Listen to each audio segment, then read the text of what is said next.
اعوذ باللہ من الشیطان الرجیم بسم اللہ الرحمن الرحیم۔ ہمارے دروس اخلاق کا سلسلہ شروع تھا۔ آج ہمارا موضوع ہے صحت، تندرستی اور سلامتی کی اہمیت۔ اسلام ایک مکمل ضابطۂ حیات ہے، یعنی اسلام کے اندر ہر قانون موجود ہے، چاہے وہ کلی طور پر ہو یا جزئی طور پر ہے۔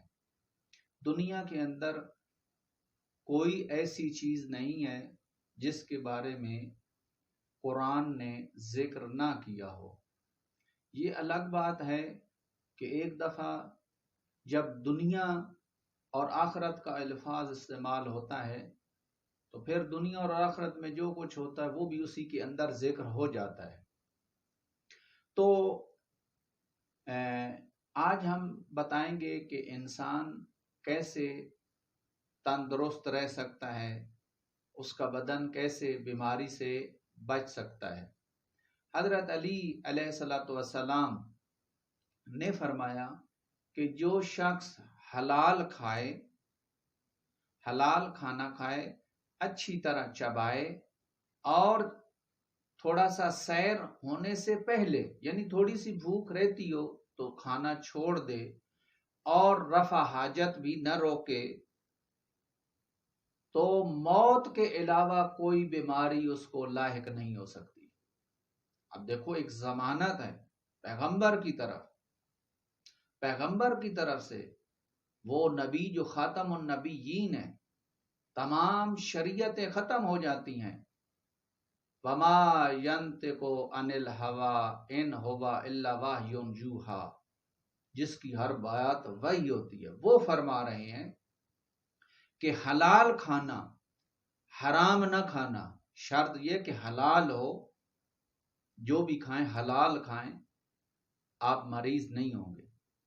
پھر فرمایا کھانے سے، جب کھانا کھانا ہے تو تھوڑا سا بھوک ہو، تھوڑی سی بھوک رہتی ہو تو چھوڑ دینا کھانے کو۔ پیٹ بھر کر کھانا کھانا مکروہ ہے، یا کھانے کے اوپر پھر کھانا کھانا مکروہ ہے۔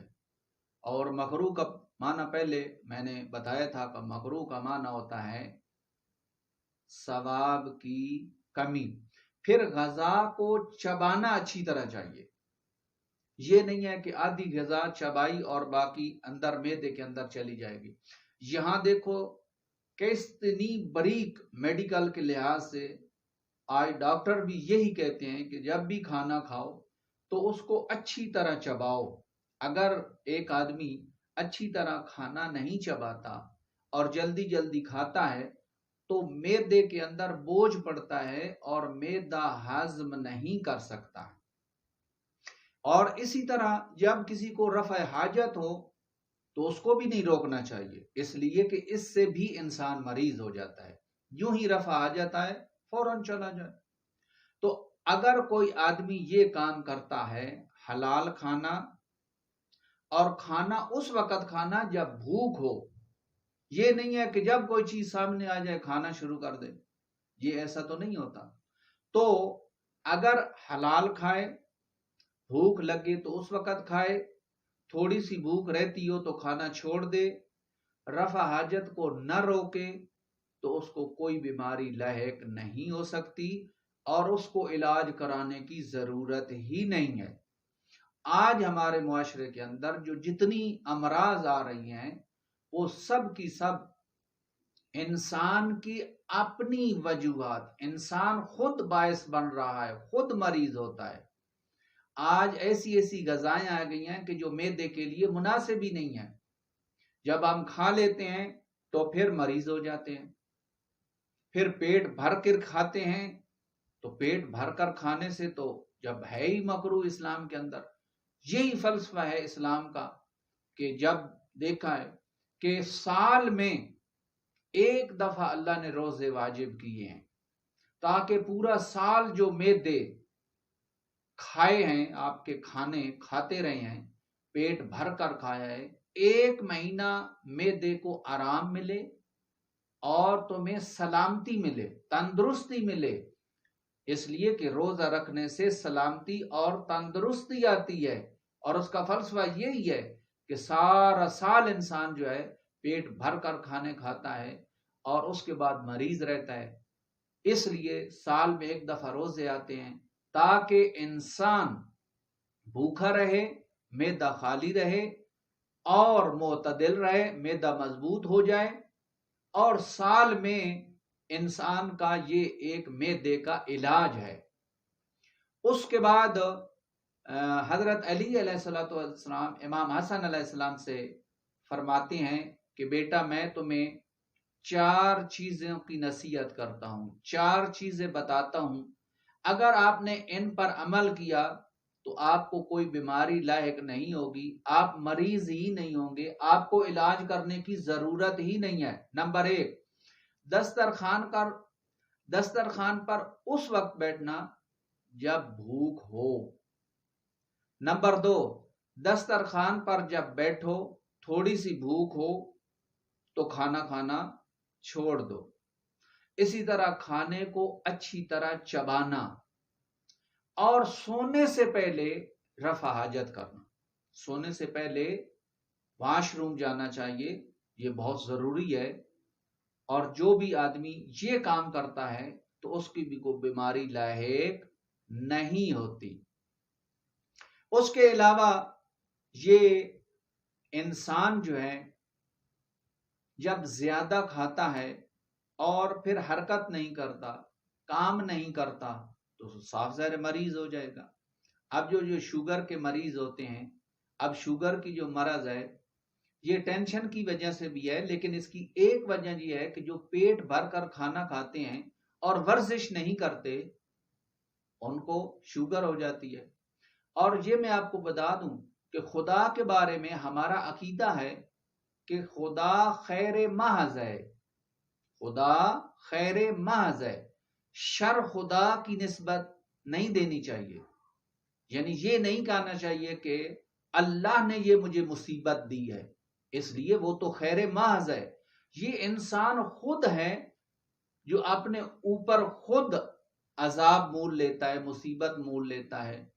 اس لیے کہ قرآن میں پڑھیں، ایک نبی کہتا ہے جو ہاسپٹل کے دروازوں پر لکھا ہوا ہوتا ہے وَإِذَا مَرِضْتُ فَهُوَ يَشْفِينِ، نبی کہتے ہیں کہ جب میں مریض ہوتا ہوں تو وہ شفا دیتا ہے، یعنی خدا شفا دیتا ہے۔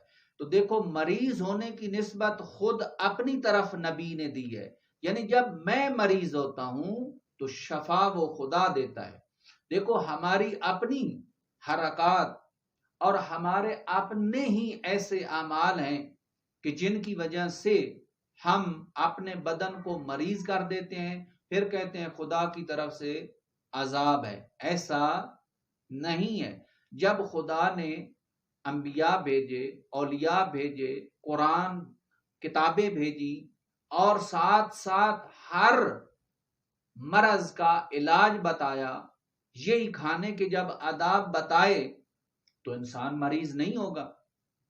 اب اگر انسان کھانا بہت زیادہ کھا لیتا ہے، بیٹھا رہتا ہے، حرکت نہیں کرتا، تو یقیناً اس کو شوگر ہو جائے گی۔ پھر شوگر کے دوران چینی کھانا جو ہے یہ انسان کے لیے مضر ہے۔ جو شوگر کے مریض ہوتے ہیں ان کو چینی کھانا حرام ہے یا میٹھا کھانا حرام ہے۔ کیوں؟ اس لیے کہ اس سے مرض بڑھتی ہے اور اپنے بدن کو نقصان دینا یہ گناہ ہے۔ لا تلقوا ایدیکم الی التہلک، اپنے آپ کو ہلاکت میں نہ ڈالو۔ لیکن افسوس یہ ہوتا ہے کہ شوگر ہونے کے باوجود بھی لوگ اتنا میٹھا کھا لیتے ہیں کہ بعض اوقات ہسپتال میں جانا پڑتا ہے۔ تو پہلے یہ بتاؤ یہ سارا خدا عذاب نازل کر رہا ہے یا ہم اپنے اوپر خود عذاب نازل کر رہے ہیں؟ دیکھو خدا جو ہے خدا خیر محض ہے، شر کی نسبت جو ہے وہ شیطان کی طرف ہے یا انسان کی طرف ہے۔ اس لیے کہ اگر انسان کوئی خودکشی کرتا ہے، انسان کوئی برا کام کرتا ہے تو اس کی برائی جو ہے اس کی اپنی ذات کے لیے۔ خدا نے تو کہا ہے کہ اگر تم نے ایک نیکی کی تو اس کے بدلے میں 10 نیکیاں دے گا جب تم ایک نیکی کرو گے۔ تو یہ تھا۔ اس کے بلا امام رضا علیہ الصلوۃ والسلام نے فرمایا کہ اگر لوگ کھانا کم کر دیں، یعنی درمیانہ کھائیں، تو یقین کریں لوگوں کے جو بدن ہیں وہ معتدل، مضبوط اور بیمار نہیں ہوں گے۔ جب بیمار نہیں ہوں گے تو صاف ظاہر ہے پھر ان کو کسی علاج کی بھی ضرورت نہیں ہے۔ اسی طرح ایک معصوم سے روایت ہے کہ جو کم کھاتا ہے اس کا بدن تندرست رہتا ہے، اس کا دل صاف رہتا ہے، چونکہ من کلا طعامہ، جس نے قلیل طعام کھایا، صحا بدنہ، تو اس کا بدن صحیح رہتا ہے، سلامت رہتا ہے، وصفا قلبہ، اور اس کا دل کیا ہے، صحیح سلامتی رہتا ہے۔ دیکھو معدہ بدن کا ایک حوض ہے، جس طرح گھر میں ایک حوض پانی کا ہوتا ہے، بدن میں ایک حوض ہے، معدہ ایک حوض ہے، اور رگیں جو ہے ان کے ساتھ پیوستہ ہیں، اس کے ساتھ ملی ہوئی ہیں، اس کے ساتھ جڑی ہوئی ہیں۔ جب معدہ خراب ہوتا ہے، بیماری ہوتی ہے معدے میں، تو وہ رگیں کمزور ہو جاتی ہیں، اور اگر معدہ مضبوط رہے، معدہ سلامت رہے، صحیح رہے، تندرست رہے، تو وہ رگیں تندرست رہتی ہیں، اور ان رگوں نے خون کو پہنچانا ہوتا ہے مختلف جسم کے حصوں میں۔ تو صاف ظاہر ہے جب معدہ بیمار ہو جائے گا تو وہ رگیں کمزور ہو جائیں گی، بیمار ہو جائیں گی، خون نہیں پہنچ پائے گا۔ جب خون نہیں پہنچ پائے گا تو انسان مریض ہو جائے گا۔ تو اس وجہ سے کہا گیا ہے کہ کھانا جو ہے کم کا۔ دوسرا یہ ہے کہ معدہ ہر بیماری کا گھر ہے، معدہ ہر بیماری کا گھر ہے، المعدۃ بیت الداء، یعنی ہر بیماری کا گھر ہے، لیکن پرہیز جو ہے نا وہ ہر بیماری کا علاج ہے، پرہیز بہتر ہے، لیکن افسوس کہ ہم پرہیز نہیں کرتے۔ اب کیا کریں کہ ہم صحت و سلامتی ہمارے پاس رہے؟ اس کے بھی بہت سارے طریقے ہیں۔ نمبر 1، امام نے فرمایا ہے کہ رسول خدا نے فرمایا سافرو تصحوا، سفر کرو تم صحت مند رہو گے۔ اس سے اکثر علماء یہ کہتے ہیں کہ ورزش کرنا، صبح سویرے بعد الظہر، یہ ورزش جو کرنا ہوتا ہے، سفر سے مراد یہ ہے۔ اس کے علاوہ بدن کو آرام اور سکون پہنچانا، بدن کو زیادہ تکلیف اور تھکاوٹ میں ڈالنا اسلام نے اجازت نہیں دی۔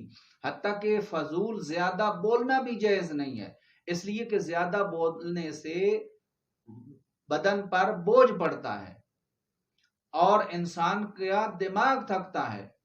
ہاں، جہاں تقریر کرنی ہے، یہاں تبلیغ کرنی ہے، وہ ایک الگ بات ہے، لیکن ویسے بیٹھے ہیں، کوئی بات نہیں ہے، بس ایسے فضول باتوں کے اندر باتیں کیے جا رہا ہے، جس کا کوئی نہ ہدف ہے نہ مقصد ہے، یا کسی کا گلہ ہے یا کسی کی غیبت ہو، تو سکوت بہتر رہتا ہے اور بدن کو بھی آرام ملتا ہے۔ جو شخص دن کو بھی کام کرتا ہے پھر رات کو بھی ڈبل شفٹ کرتا ہے، تو اس کی آنکھیں جو ہیں وہ نیند کی وجہ سے لال ہو جاتی ہیں، اس کو آرام نہیں ملتا، بدن پورے کو آرام دینا چاہیے۔ تو اسلام کی روح سے وہ جو اس نے رات کو بھی کام کیا ہے، دن کو تو ویسے بھی کام کرتا تھا، رات کو بھی اس نے اتنا کام کیا اور اپنے آپ کو زحمت میں ڈالنا، تھکاوٹ میں ڈالنا، تو جو اس نے یہ کام کیا ہے یہ حرام ہے، اس لیے کہ اپنے جسم کو نقصان پہنچانا حرام ہے قرآن و حدیث کی روشنی میں، لیکن اس کا مال جو ہے اس نے کمایا ہے وہ حلال ہے، اسلام کی روح میں وہ کیا ہے، حلال ہے۔ اس کے علاوہ دیکھیے امام جعفر صادق علیہ الصلوۃ والسلام کا فرمان ہے کہ آنکھوں کی سلامتی کے لیے سبزے کو دیکھنا چاہیے، آدمی کو وقت ملے تو تھوڑا سا باہر نکلے اور سبزہ دیکھے۔ جو آدمی سبزہ اور پانی دیکھتا ہے اس کی نظر خراب نہیں ہوتی ہے۔ اب ہم اپنے آپ کو کیسے خراب کرتے ہیں؟ یہ مختلف غذائیں آنے سے۔ ایک آدمی نے کیا کیا، وہ صبح اٹھا، ناشتہ نہیں تھا، تو پیپسی یا ایسی کوئی بوتل تھی کوکا کولا، تو منہ نہار، ابھی کچھ نہیں، ناشتہ نہیں کیا، کوئی، خالی پیٹ اس نے پوری بوتل پی لی 1 لیٹر کی. پھر دوپہر کا کھانا کھایا، مریض ہو گیا. شام کا کھانا کھایا، مریض ہو گیا. 1-2 دن مریض رہا. پھر ڈاکٹر کے پاس گیا تو ڈاکٹر نے بتایا جناب علی آپ نے جو خالی پیٹ بوتل پی ہے، اس بوتل کی وجہ سے جو معدے کی جھلی ہے وہ خراب ہو گئی ہے، اب آپ کا معدہ خراب ہی رہے گا. تو پتہ نہیں اس نے کتنا علاج کرایا، لیکن اس کے باوجود اس کا معدہ ٹھیک نہیں ہوا.